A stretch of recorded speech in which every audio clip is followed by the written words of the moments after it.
would read you Normal People by Sally Rooney. I hope that you enjoy. I just started reading this.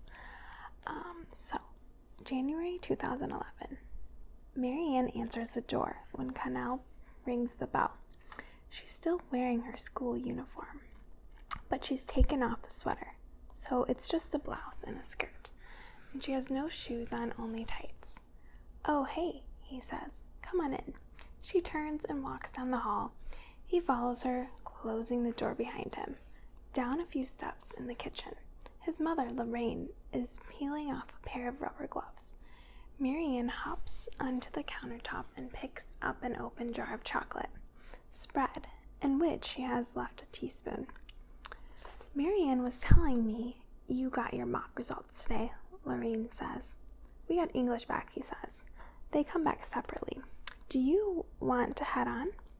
Lorraine folds the rubber gloves up neatly and replaces them below the sink. Then she starts unclipping her hair. To Connell, this seems like something she could accomplish in the car. "And I hear you did very well," she says. "He was on top of the class," says Marianne. "Right," Connell says. "Marianne did pretty good too. Can we go too?" Lorraine pauses in the untying of her apron. "I didn't realize we were in a rush," she says. He puts his hands in his pockets and suppresses an irritable sigh, but suppresses it with an audible intake of breath, so that it still sounds like a sigh. "I just have to pop up and take a load out of the dryer," says Lorraine, "and then we'll be off, okay?" He says nothing, merely hanging his head while Lorraine leaves the room. "Do you want some of this?" Marianne says. She's holding out the jar of chocolate spread. He presses his hands down slightly further into his pockets, as if trying to store his entire body in his pockets all at once. "No, thanks," he says. "Did you get your French results yesterday?" He puts his back against the fridge and watches her lick the spoon. In school, he and Marianne affect not to know each other. People know that Marianne lives in the white mansion with the driveway and that Connell's mother is a cleaner, but no one knows of the special relationship between these facts. "I got an A1, he says. "What did you get in German?" "An A1, she says. "Are you bragging?" You're going to get $600. You're going to get $600, aren't you?" She shrugs. "You probably will," she says. "Well, you are smarter than me. Don't feel bad. I'm smarter than everyone." Marianne grinning now. She exercises an open contempt for people in the school. She has no friends, and she spends her lunch times alone reading novels. A lot of people really hate her. Her father died when she was 13, and Connell has heard she has a mental illness now, or something. It's true. She is the smartest person in school. He dreads being left alone with her like this, but he also finds himself fantasizing about things he could say to impress her. "You're not top of the class in English," he points out. She licks her teeth, unconcerned. "Maybe you should give me grinds," Connell says. He feels his ears get hot. She's probably just being glib and not suggestive. But if she's being suggestive, it's only to degrade him by association. Since she is considered an object of disgust, she wears ugly, thick-soled flat shoes and doesn't put makeup on her face. People have said she doesn't shave her legs or anything. Connell once heard that she spilled chocolate ice cream on herself in the school lunchroom, and she went to the girls' bathrooms and took her blouse off to wash it in the sink. That's a popular story. If she wanted, she could make a big show of saying hello to Connell in school. "See you this afternoon," she could say in front of everyone. Undoubtedly, it would put him in an awkward position, which is the kind of thing she seems to enjoy. But she has never done it. "What were you talking to Miss Neary about today?" says Marianne. "Oh, nothing. I don't know. Exams." Marianne twists the spoon around inside the jar. "Does she fancy you or something?" Marianne says. Connell watches her moving the spoon. His ears still feel very hot. "Why do you say that?" he says. "God, you're not having an affair with her, are you?" "Obviously not. Do you think it's funny joking about that?" "Sorry," says Marianne. She has a focused expression, like she's looking through his eyes in the back of his head. "You're right. It's not funny," she says. "I'm sorry." He nods, looking around the room for a bit, digs the toe of his shoe into a groove between the tiles. "Sometimes I feel like she does act kind of weird around me," he says, "but I wouldn't say that to people or anything. Even in class, I think she's very flirtatious towards you. Do you really think that?" Marianne nods. He rubs at his neck. Miss Neary teaches economics. His supposed feelings for her are widely discussed in school. Some people are even saying that he tried to add her on Facebook, which he didn't. He would never do. Actually, he doesn't do or say anything to her.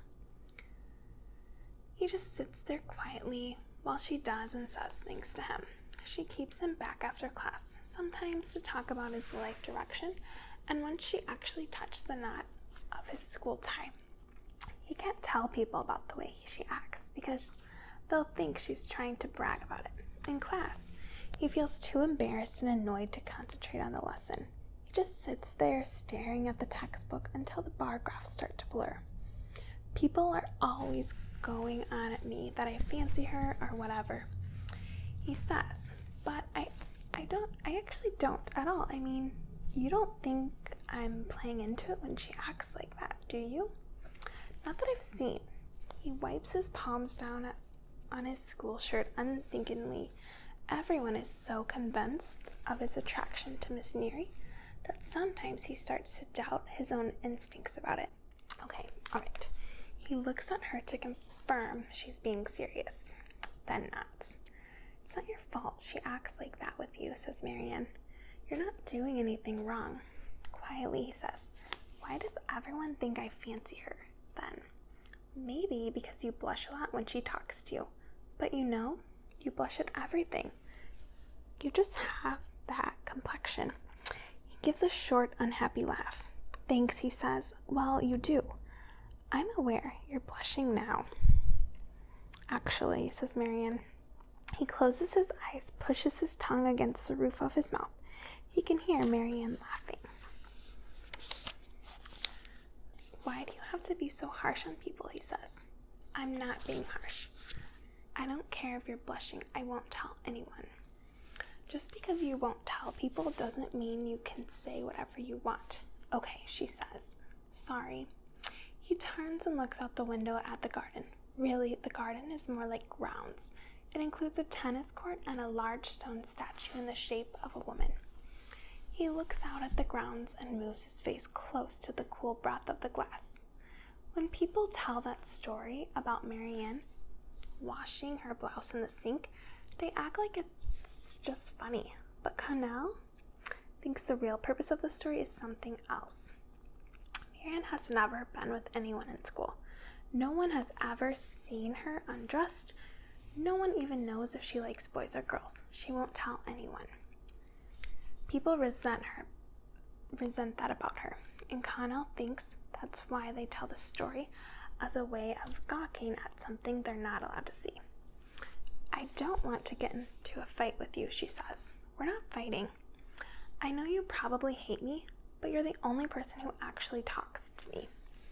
"I never said that I hated you," he says. That gets her attention, and she looks up, confused. He continues looking away from her, but in the corner of his eye, he still sees her watching. When he talks to Marianne, he has a total sense of privacy between them.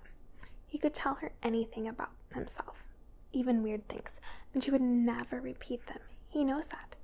Being alone with her is like opening a door away from normal life, and then closing it behind him. He's not frightened of her.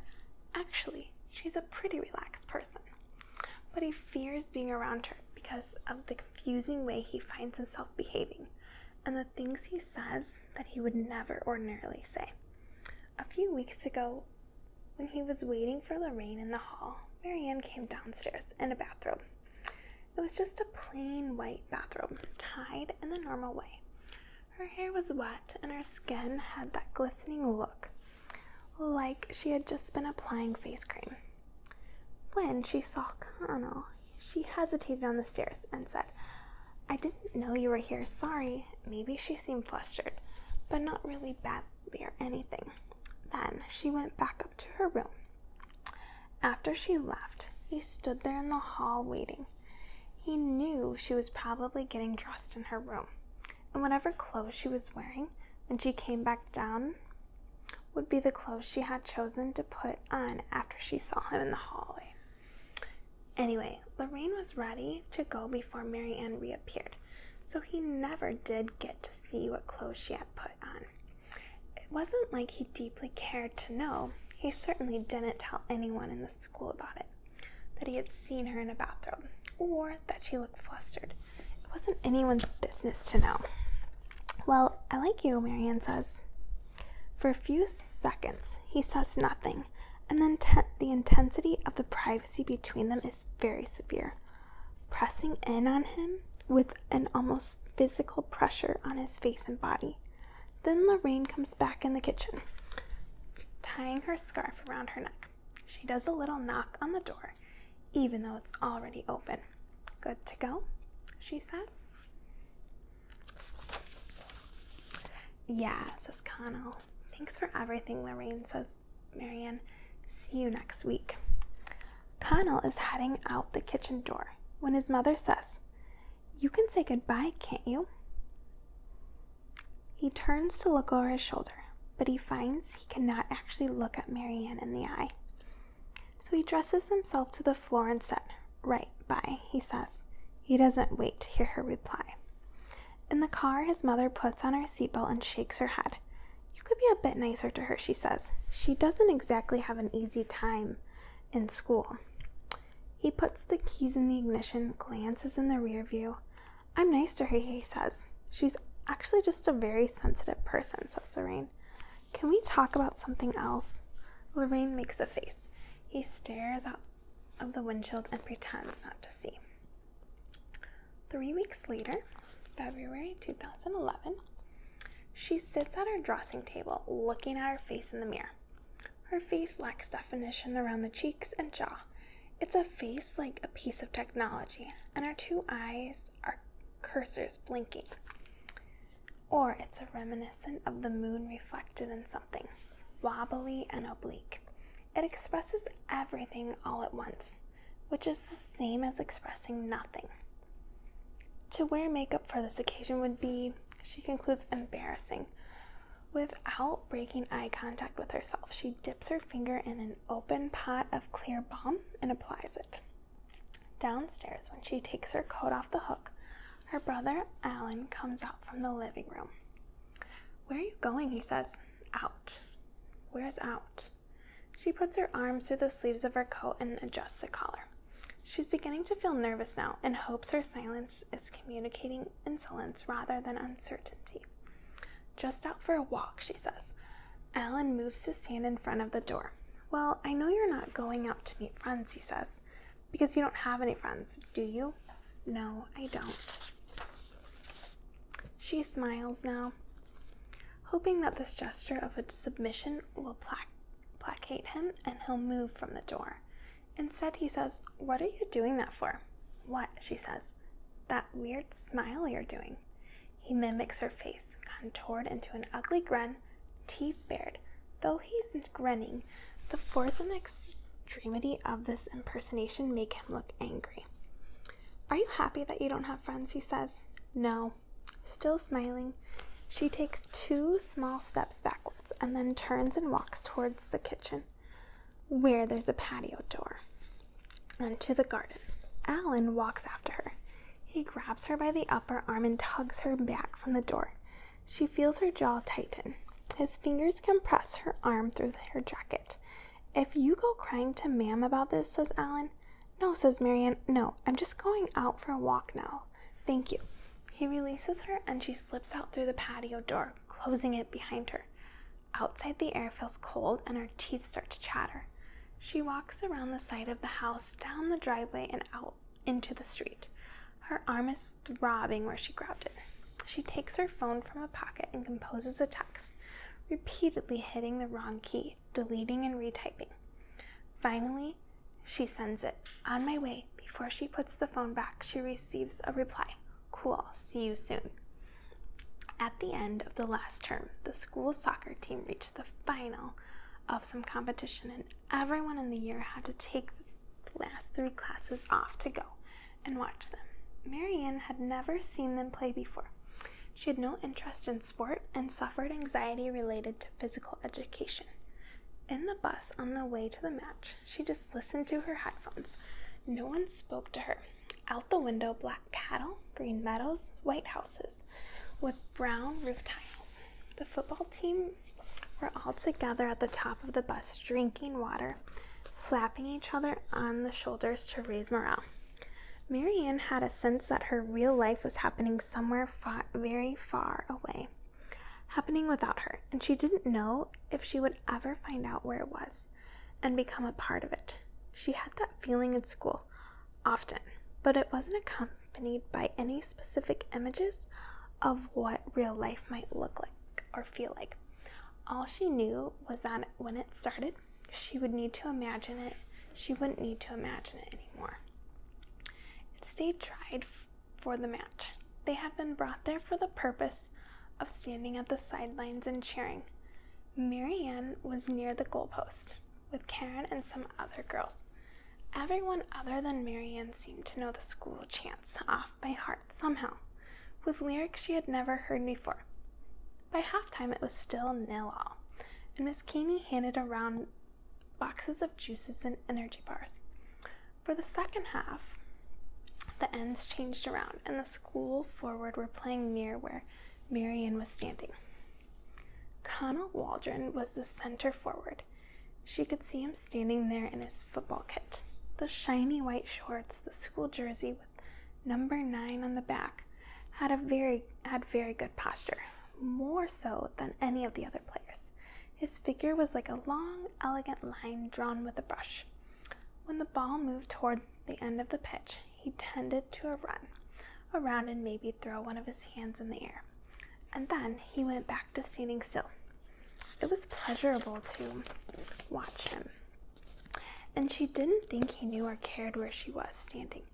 After school someday, she could tell him she had been watching him, and he'd laugh at her and call her weird.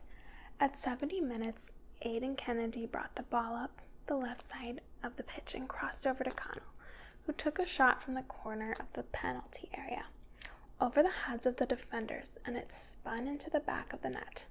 Everyone screamed, even Marianne, and Karen threw her arm around. They had seen something magical which dissolved the ordinary social relations between them. Miss Keeney was whistling and stamping her feet on the pitch. Connell and Aiden embraced like reunited brothers. Connell was so beautiful. It occurred to Marianne how much she wanted to see him having sex with someone. It didn't have to be her. It could be anybody. It would be beautiful just to watch. She knew these were the kinds of thoughts that made her different from other people in school, and weirder. Marianne's classmates all seemed to like school so much and find it normal. To dress in the same uniform every day, to comply at all times with arbitrary rules, to be scrutinized and monitored for misbehavior, this is normal to them.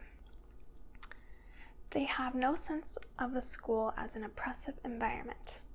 Marianne had a row with the history teacher, Mr. Kerrigan, last year because he caught her looking out the window during class, and no one in class took her side.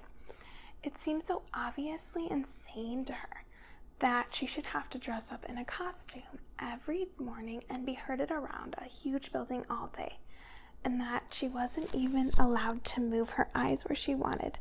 Even her eye movements fell under the jurisdiction of school rules.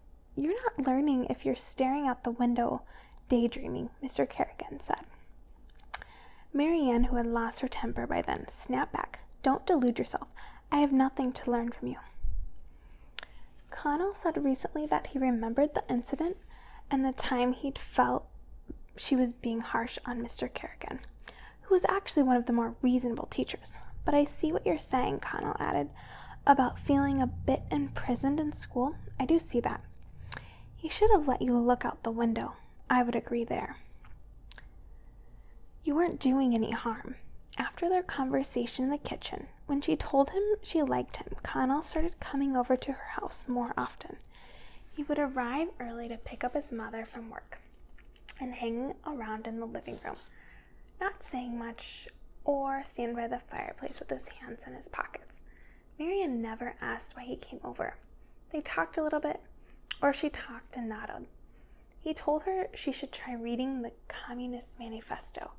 He thought she would like it, and he offered to write down the title for her so she wouldn't forget. I know what the Communist Manifesto is called, she said. He shrugged. Okay. After a moment, he added, smiling. You're trying to act superior, but like you haven't read it. She had to laugh then, and laughed because she did. They couldn't look at each other.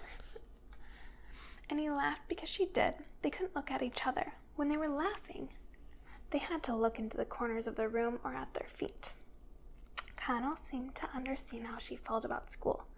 He said he liked hearing her opinions. You hear enough of them in class, she said. Matter-of-factly, he replied, you act different in class. You're not really like that. He seemed to think Marianne had access to a range of different identities, between which she slipped effortlessly.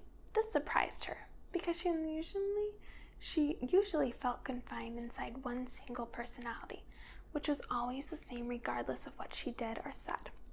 She had tried to be different in the past as a kind of experiment, but it had never worked. If she was different with Connell, the difference was not happening inside herself, in her personhood, but in between them in the dynamic. Sometimes she made him laugh, but other days he was inscrutable, and after he left, she would feel high, nervous, at once energetic, and terribly drained.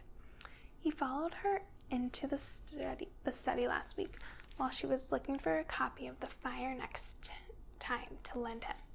He stood there inspecting the bookshelves with the top of his shirt button undone and school tie loosened. She found the book and handed it to him, and he sat down on the window seat looking at the back cover. She sat beside him and asked him if his friends Eric and Rob knew that he read so much outside of school. They wouldn't be interested in that stuff, he said. You mean they're not interested in the world around them? Connell made the face he always made when she criticized his friends in an expressive frown. Not in the same way, he said. They have their own interests. I don't think they'd be reading books about racism and all that. Right, they're too busy bragging about who they're having sex with, she said. He paused for a second, like his ears had pricked up at this remark, but he didn't know exactly how to respond. Yeah, they do a bit of that, he said. I'm not defending it. I know they can be annoying. Doesn't it bother you? He paused again. Most of it wouldn't, he said. They do some stuff that goes a bit over the line, and that would annoy me, obviously. But at the end of the day, they're my friends, it's different for you. She looked at him, but he was examining the spine of the book. Why is it different, she said. He shrugged, bending the book cover back and forth. She felt frustrated. Her face and hands were hot. He kept on looking at the book, although he certainly read all the text in the back by then. She was attuned to the presence of his body in the microscopic way, as if the ordinary motion of his breathing was powerful enough to make her ill. You were saying the other day that you like me, he said. In the kitchen, you said it when we were talking about school. Yeah? Did you mean like a friend or what? She stared down into her lap. She was wearing a corduroy skirt, and the light from the window she could see it was flecked with pieces of lint. No, not just as a friend, she said. Oh, okay. I was wondering. He sat there, nodding to himself. I'm kind of confused about what I feel, he added. I think it would be awkward in school if anything happened with us. No one would have to know. He looked up at her directly with total attention. She knew he was going to kiss her, and he did. His lips were soft. His tongue moved into her mouth slightly, then it was over, and he was drawing away. He seemed to remember he was holding the book and began to look at it again. That was nice, she said. He nodded, swallowed, glanced down at the book once more. His attitude was so sheepish, As if it had been rude of her to make a reference to the kiss that Marianne started to laugh. He looked flustered. "All right," he said. "What are you laughing for?" "Nothing. You're acting like you've never kissed anyone before." "Well, I haven't," she said. He put his hand over his face. She laughed again. She couldn't stop herself. And then he was laughing too. His ears were very red and he was shaking his head. After a few seconds, he stood up holding the book in his hand. "Don't go telling people at school about this, okay?" he said. "Like I would talk to anyone in school." He left the room weakly. She crumpled off the seat down onto the floor with her legs stretched out in front of her like a rag doll. While she sat there, she felt as if Connell had been visiting her house only to test her. She had passed the test, and the kiss was a communication that said, "You passed." She thought of the way he laughed when she said she'd never kissed anyone before. For another person to laugh that way might have been cruel, but it wasn't like that with him. They'd been laughing together as a shared situation they'd found themselves in. Though how to describe the situation or what was funny about it, Marianne didn't know exactly. Right, so I think that's a good stopping point for today.